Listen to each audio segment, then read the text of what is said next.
said, I am going to be talking about the heart of Jesus. I wasn't sure where to start, and so I actually asked my daughters to help me. I have 3 daughters, Beatrice, Isla, and Hosanna. And I sat them down one morning, we were doing devotions, and I said, girls, could you just close your eyes for a minute and imagine for me what the heart of Jesus looks like? Here's some paper, here's some crayons, go. And draw me a picture of what you think the heart of Jesus looks like. And this isn't such a crazy question because sometimes I'll ask them to help them get in touch with how they're feeling, what their emotions are. I'll be like, close your eyes, tell me, what does your heart look like right now? Is it full? Is it empty? Is it sad? Is it, and so they have kind of the sense like this is something we do. So here you go, imagine the heart of Jesus. And I've brought these. They're pictures with me, and if you know my daughters, you'll know whose is whose, so I'm just going to hold them up here. One is glittering all over the place. So I'll walk down here. These are some of the heart of Jesus, if you can see that. Now, if you know my daughters, you'll guess right away that this is Isla's. It's a very neat heart, and she's drawn in the lines. And the thing that I think is really interesting about hers is that she drew a heart, and she said, they're connected, Mommy. This is mine heart, and this is Jesus's heart. And they're together, and Jesus's is a little bit fancier. It's got more colors.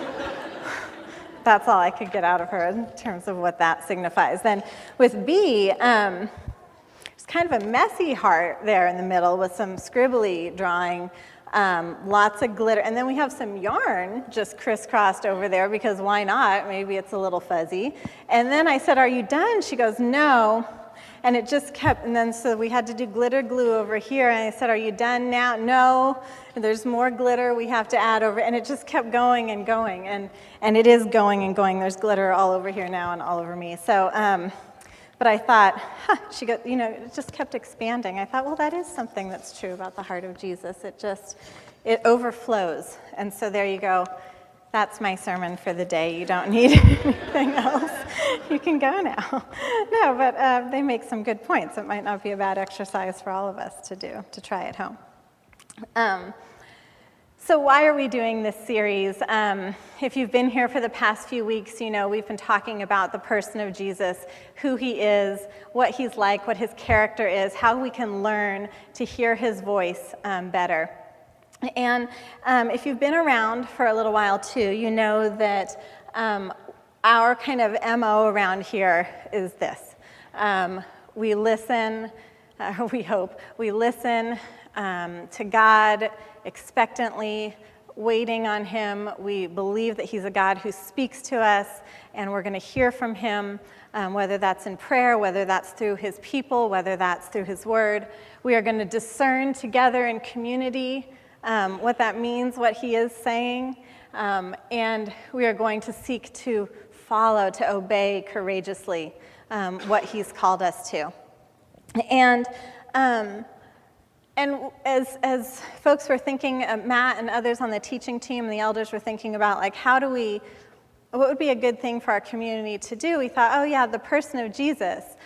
Just getting to know who this person is that we're following, who this person is that we're listening to. And an example of this just happened a couple weeks ago for me.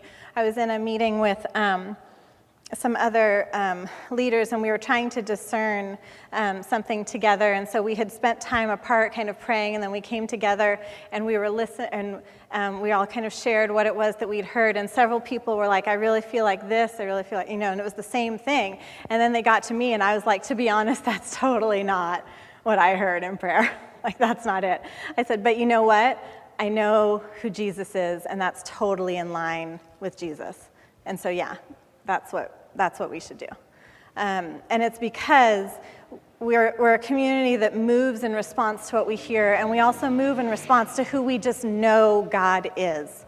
And so that's part of what we're doing in this series, is hoping that kind of we're growing and just knowing who God is and what his character is like. And hopefully that'll help us to trust him more also. So we have been, I'm going to keep us here for a second.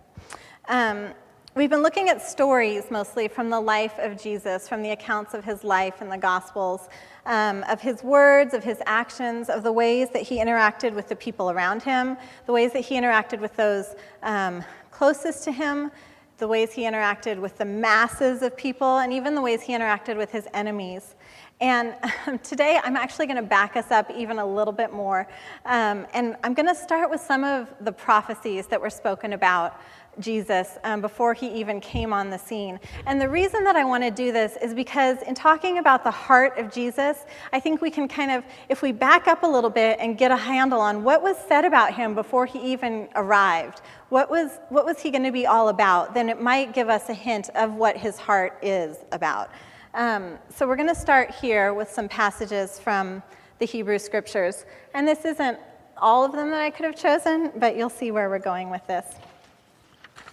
The first one, Isaiah 42:1, "Behold my servant whom I uphold, my chosen one in whom my soul delights. I have put my spirit upon him. He will bring forth justice to the nations."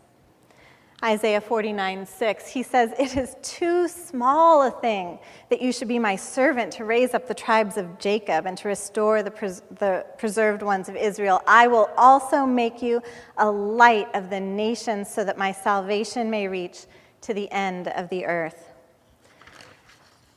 Psalm 2:7-8, "I will surely tell of the decree of the Lord. He said to me, 'You are my son. Today I have begotten you. Ask of me, and I will surely give the nations as your inheritance and the very ends of the earth as your possession.'" Finally, "But there will be no more gloom for her who was in anguish. In earlier times he treated the land of Zebulun and the land of Naphtali with contempt, but later on he shall make it glorious by the way of the sea and on the other side of the Jordan, Galilee of the Gentiles. The people who walk in darkness will see a great light. Those who live in a dark land, the light will shine on them." So, and there's more. We could look at so many of the prophecies about Jesus, the things that were written about this Messiah that was to come. But one thing I think that we can pull from these scriptures is that this Messiah was to be a Messiah for the nations. That something about his mission and his heart was not just for the Jewish people, but was to go out to the ends of the earth, like it was saying. He was a light to them. And this is consistent with promises that God had made and the ways that God had been working all through the history of God's interaction with the Jewish people, especially in his promises to Abraham. And if you know a little bit about some of the covenant that God made with Abraham, he said, "I am going to bless you, this one man and his family," and he said, "I'm going to bless you so that you will be, and through you, all the nations of the earth will be blessed." I mean, I love that because God is like, you I'm blessing, but look at this huge picture I have in mind here. God is just able to do that, right? To focus in on the small and then the huge at the same time. And so I think that if we kind of take a look at this story that runs through the Bible, we see that this heart, this passion, this purpose is present from the beginning to the end, and it is present in Jesus.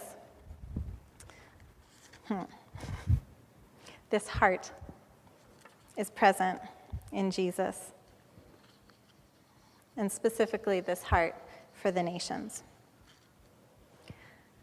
So when we come to Jesus and we look at the accounts of his life in the Bible, in the Gospels, we don't see Jesus interacting with the nations. He isn't like going on a diplomatic tour or anything like that. But what we do see him doing is interacting with people. And so we're going to look a little bit at the ways that Jesus did interact with people, because the thing that is so surprising about Jesus is that he interacted not just with the Jewish people, the chosen ones, the people that God was like, "I'm for you, I'm going to bless you so that you can be a blessing to the earth, to the nations." He said, I'm going to interact with people who aren't Jews. And this was astounding to the people of the day. They were like, these people are unclean, we avoid them, they aren't the chosen ones, they aren't the religious insiders. But here Jesus is interacting, not just interacting with them, commending their faith sometimes, which again would have just been a huge, huge deal, because they really were people who were on the outside. One example, I don't have it up here, and some of you may have heard of it. Jesus is interacting with a Roman centurion, a Roman commander. He was stationed in Capernaum. And remember, the Romans were like an occupying force. This was not like someone who would know God and his ways and his people or his law. But when Jesus got to Capernaum, this Roman commander came to him and he asked Jesus for help. He said, "Lord," he said, "my servant lies at home and can't move. He is suffering terribly." Jesus said, "I will go and heal him." And the commander replied, "Lord, I am not good enough to have you come into my house, but just say the word and my servant will be healed, because I myself am a man under authority. And I have soldiers who obey my orders. I say go and they go, and I say come and they come, and I tell this one to do it and he does it." When Jesus heard this, he was amazed, and he said to those following him, "What I'm about to tell you is true. In Israel, I have not found anyone whose faith is so strong. I say to you that many will come from the east and from the west, and they will take their places at the feast in the kingdom of heaven. They will sit with Abraham, Isaac, and Jacob, but those who think they belong to the kingdom will be thrown outside into the darkness, and there they will sob and grind their teeth." Then Jesus said to the Roman commander, "Go. It will be done for you just as you believed it would." And his servant was healed at that very hour. Jesus' words are sometimes hard to understand. As you walk more and more with Jesus, I think we find that sometimes his words are the words of life, and sometimes it is hard. They are hard words as well. But Jesus' interaction with this foreigner, this Roman commander, again, would have been astounding to those with him. Here he is commending this soldier for his faith, but it hints at what Jesus' heart is really like and what really matters to him. And we could look at other examples. We could look at the Samaritan woman, a woman that Jesus meets as he decides to go through Samaria, this place where kind of people who were not true Jews lived, and people would avoid going there. And Jesus goes and he meets this woman, and not only does he talk with her, but he actually reveals some very deep truths about what it means to be a worshiper of God to her. And he reveals truths about herself to her. And she goes back and tells everyone she knows about Jesus. We could look at other examples of a Canaanite woman, the Greeks who have come to Jerusalem, all people who are on the outside.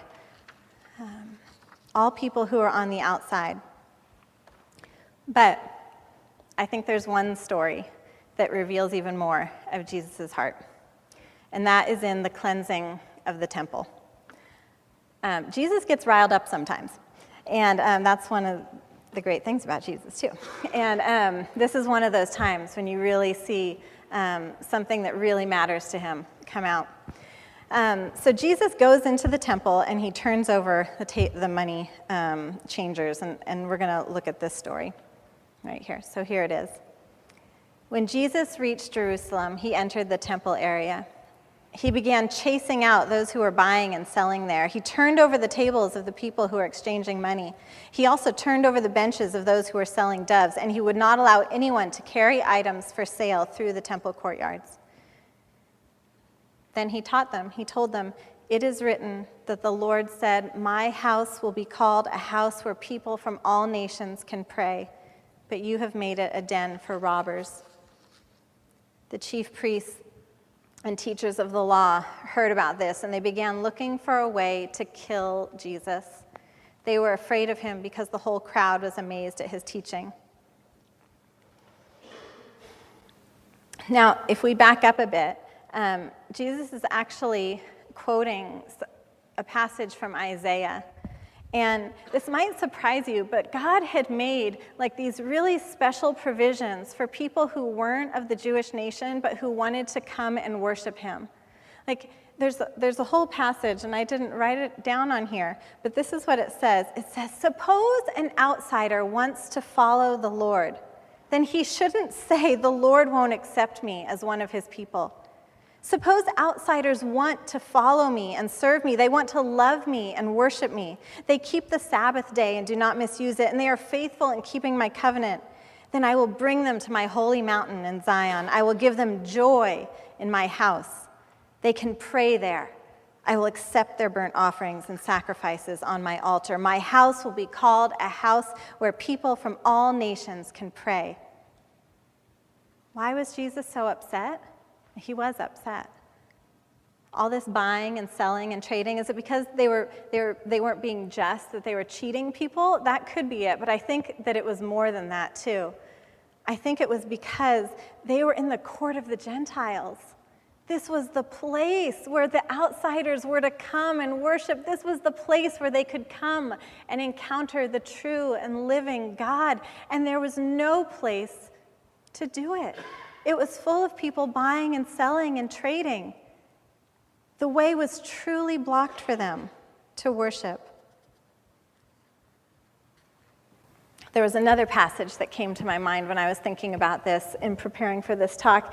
And I don't know, it's one of my favorites actually, but it's this really intense passage. If you know it, it's where Jesus is really laying into the religious insiders of his day. And he's like, woe to you, you hypocrites. Do you know this one? If you know it, if you don't know it, you should read it because it's really good. You know how you can find out a lot? Okay, well, don't always do this, but sometimes you can find out what someone is for by looking at what they're against. Okay, so sometimes we can really know what we're against, but not what we're for, but Jesus knew both, and this is a good place where he says what he was against, okay? But it gives us this great insight into what he was for, and so he just lays into them, criticizing them. I won't read the whole list here because it's really, he just like goes on and on. He calls out their hypocrisy, their greed, their pride, their lack of faithfulness, their lack of mercy. He says, like, you're like whitewashed tombs. On the outside, you look all pretty and clean, but inside, you're full of death and filth and wickedness. But right, that's intense. But in the middle of this, he also says something that's super interesting.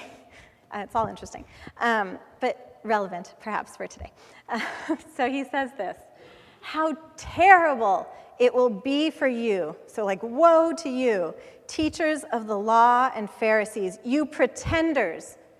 You shut the kingdom of heaven in people's faces. You yourselves do not enter, and you will not let those enter who are trying to. You will not let those enter who are trying to. There are people who are trying to worship and know me, and you will not let them enter. He calls them out on how the stuff that they are doing is affecting other people and other people's worship of God. Have you noticed this about Jesus yet? He gets riled up about this. He says the same thing about little children when he's holding a little child on his lap, and he says if anyone would put a stumbling block before this little child, it would be better if he tied a millstone around his neck and jumped into the ocean and drowned. That's intense. Says, don't lay a stumbling block before a little one who would believe in me. I think that there's something here that's pretty close to Jesus' heart. And you know, though it took some time, his followers, if you look at kind of the lives of his followers, they eventually got this too, this part of Jesus' heart. Peter had to receive a vision from God to feel like kind of released to go to the Gentiles, to go to people who are not Jews, and to go into their home and to eat with them. But he did. And the early church began to understand that this God was a seeking God, a God who would go to the farthest corners of the earth and the deepest pits to reach people. Jesus himself said to his followers, the Holy Spirit will come upon you and you will receive power, and you will be my witnesses in Jerusalem and in Judea and in Samaria and to the ends of the earth. Whoa, they were like, what? And then when he gives them the Great Commission at the end of his life, he tells them to go and make disciples of all the nations, all the people groups of the world. And you can read the book of Acts, which is an account of the early church and Jesus' first followers, and see how they wrestled with this call.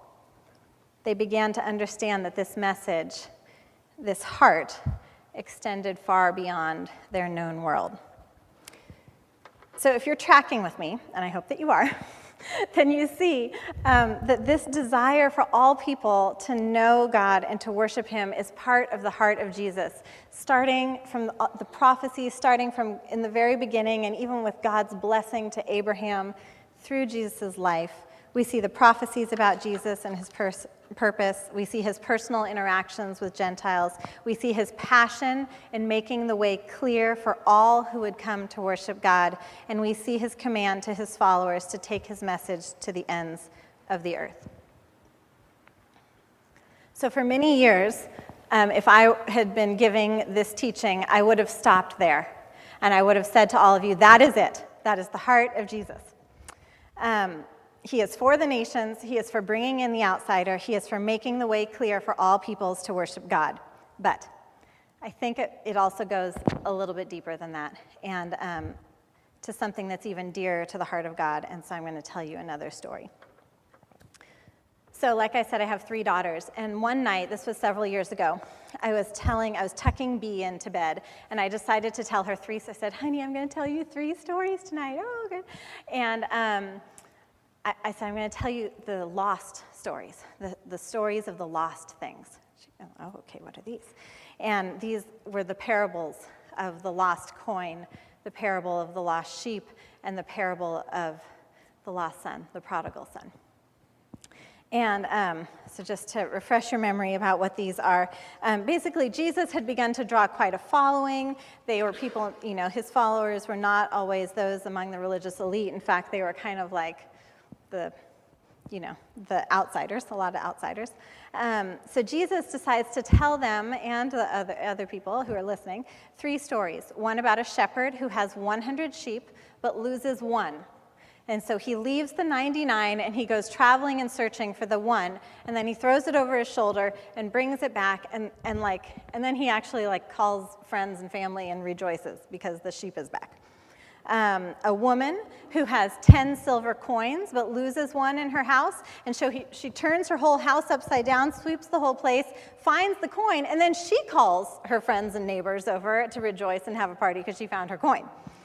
Then finally, the story of the father who has 2 sons, and one son takes his inheritance and leaves and squanders it, and then he comes back contrite, and the father is waiting and watching and runs to him while he's still on the road and embraces him and then calls everyone and says, we're going to have a party. My son who was lost is found. He was dead and he's alive, and we're celebrating. These are great stories, right? Great stories about the rejoicing that takes place, great stories about God's heart for the lost. So I ask Bea afterwards, I say, so what did you notice in all 3 stories, And I imagine that she might come up with something really amazing, that she would talk about the rejoicing and celebrating over one sinner who repents, or she might talk about God's heart for the lost, or the lengths that all these people went to find the ones who are lost. But no. Her observation is this: they loved what they cared for, Mommy. That was it. She said they loved what they took care of. And I said, yeah. And I thought, no. That's not what this is about. And I kissed her, and I tucked her in, and I closed the door, and I wrote it. I said, I have to write that down because I don't understand what she's talking about. She's seeing something here I don't see. Because she didn't even say they took care of what they loved. That would be a good, right? Take care of what you love. Take care of what, she said they loved what they took care of. She was so much more in this story than I was, I think. And it took me a long time to figure that out. You see, these people, the shepherd, the woman, the father, they had others that they took care of. They had things or people who were under their care. And I can imagine now that it was easy for her to see this, being one who is taken care of, being one who is under the care of others. And when one who is taken care of is lost, wouldn't you want to be found? And wouldn't you want to be searched for? And wouldn't you want to be waited for and watched for and rejoiced over? And her simple word for all that was done for these cared for ones was love. Love that was demonstrated in the searching, the pursuing, and the watchful waiting and rejoicing. Love that moved and love that was moved. And so you might be asking, what does this have to do with the heart of Jesus? And the heart of Jesus that is for the nations and for the outsider. And by the way, let me right here just expand our definition of outsider, if you haven't already gone there to that place, because we all have been there. And we've all been the outsider, and some of us are the outsider right now. You know what I mean? Can you think of times when you are the outsider, on the outside of relationship, on the outside of even knowing God, on the outside of something that you wanted? We know what it's like to feel on the outside, to feel like the ones who don't belong and the ones who are too far off, perhaps even from the reach of God. You see, B's comment surprised me because it was so very relational, right? That was her whole context for this, was the relationship between the woman and her coins, the relationship between the shepherd and the sheep, the relationship between the father and the sons. It wasn't mission, it was relationship. She assumed this relationship of care and even of belonging, right? Who did the sheep belong to? They belonged to the shepherd. Who did the coins belong to? They belonged to the woman. Who did the sons belong to? They belonged to the Father. Jesus' heart is so much more than a mission to reach the lost. Jesus' heart is to bring back in those who are far off, to restore a relationship. And I think it's this that motivates him to search for the outsider, and I think it's this that motivates him to commend the blossoming faith of a Roman commander. I think it's this that motivates him to clear the way for those who would enter the temple court to worship and to clear the way for us to be restored to God. Restoration. Restoration to the Father. I think that that's probably what I should have called this talk. Because I think that that is what's getting closer to the heart of Jesus and what undergirds even his passion for the nations, passions for the peoples. Jesus' heart was for restoring people to God, and you know why? Because he knows how good it is to be restored to God, the one who cares for us, the one whose care we are under.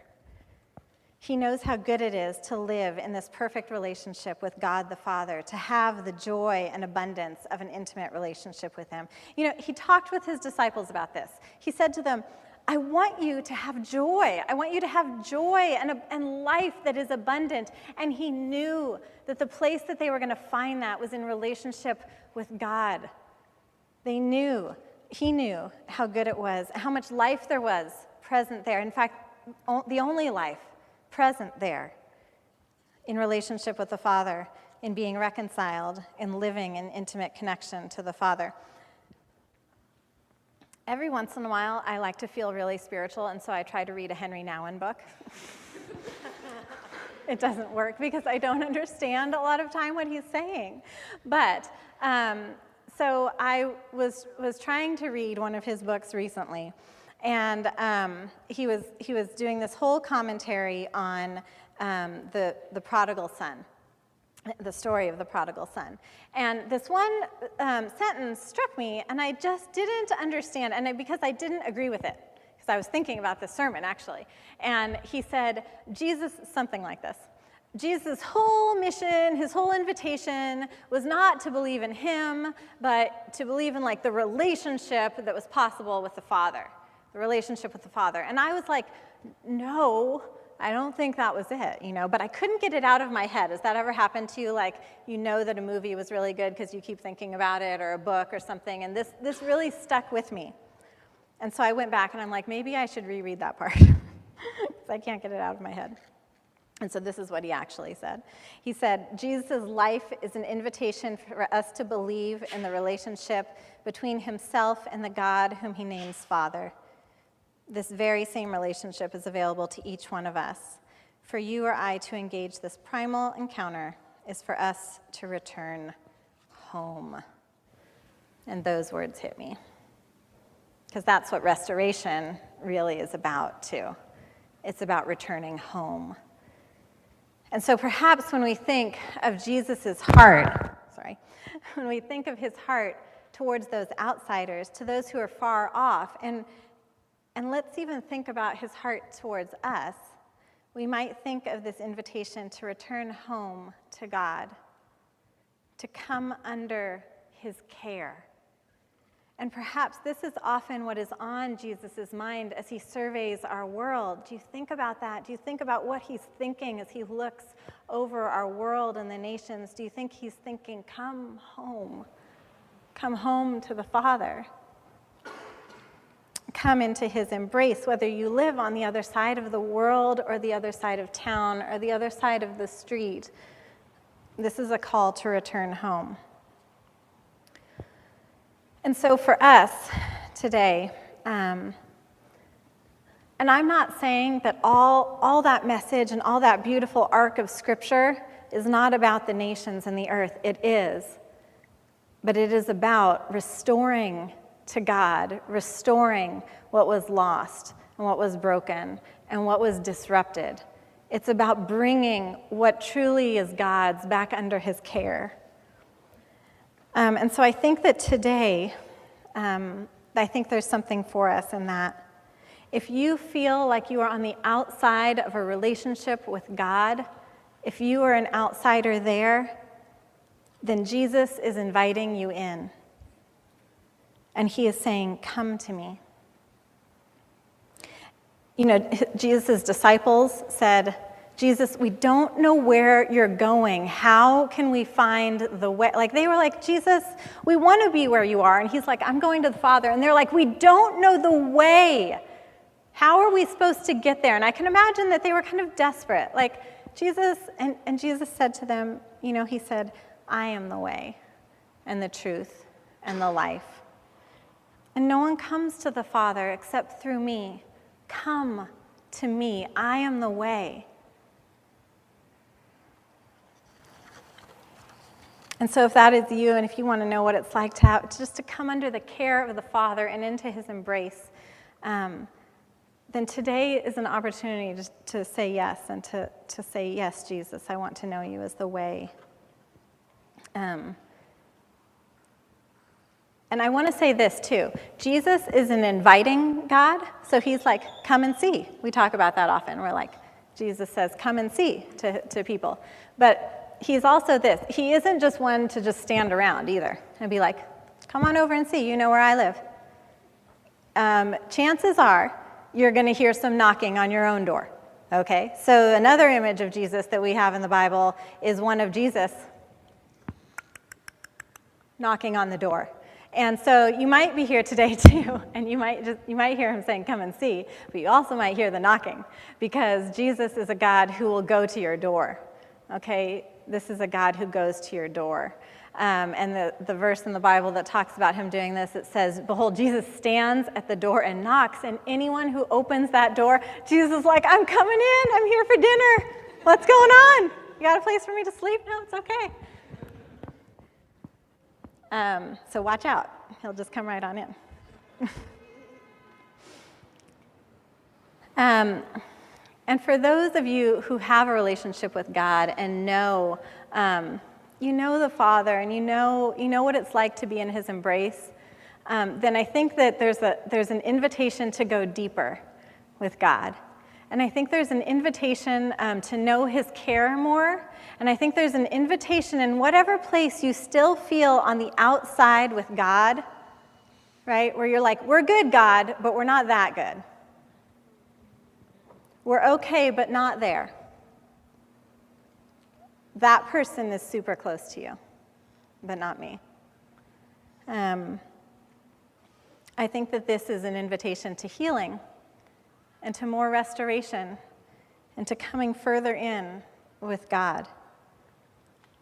Jesus wants to speak to you as well. He wants to call you his beloved, and he wants to say that you have been brought in. You are no longer an outsider. And then I think, too, there's another calling here. There's a calling to come into relationship with God. There's a calling to go deeper with him and receive healing. And then, Jesus, when you start following him, he starts asking you to do some of the very same things that he did. So you got to watch out. Because there is a calling for you to clear the way for the outsider, for those who might come in to worship. And what would it look like for those who are outside of faith or outside of having experienced the love and power and presence and richness of God to take steps in? What would it look like for them? And how do you come alongside them? How do we come alongside them? Maybe God would even show you right now, who is that? Who are those people on the outside? Is there an outsider that God wants you to go knock on their door? The way Jesus knocks on ours. And one thing we should know about Jesus too is that while he will comfort us and he will give us peace and joy, and the Holy Spirit is our comforter, he does not care much about us being comfortable. Right? He actually, I don't think, ever mentions it. He will comfort us. But he's not big into making us comfortable. In fact, he seems really big into making us uncomfortable. That's what I've experienced with him. So Jesus loved those who were far off, and he loved those who were near. Jesus was so good at loving those he took care of. The Bible says that he loved his own to the end. He himself is the way to restoration with the Father. He is the one who restores what's been broken, lost, disrupted.